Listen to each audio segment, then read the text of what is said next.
Hi, welcome to Hard Reset Info channel. The viewers in front of me TCL 403, and now I can show you how to clean your USB charging port using household items.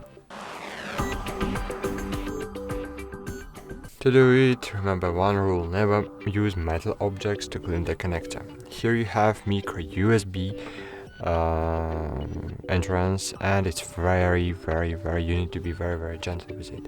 So to clean it, I just need to suggest insert one part of the toothbrush and gently try to brush the dirt out.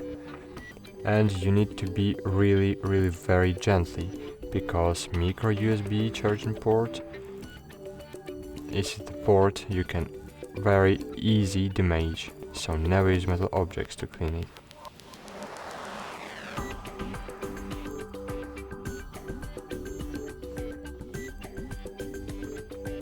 And cool. That's it. Thanks for watching, like this video, subscribe to our channel, and bye. See you.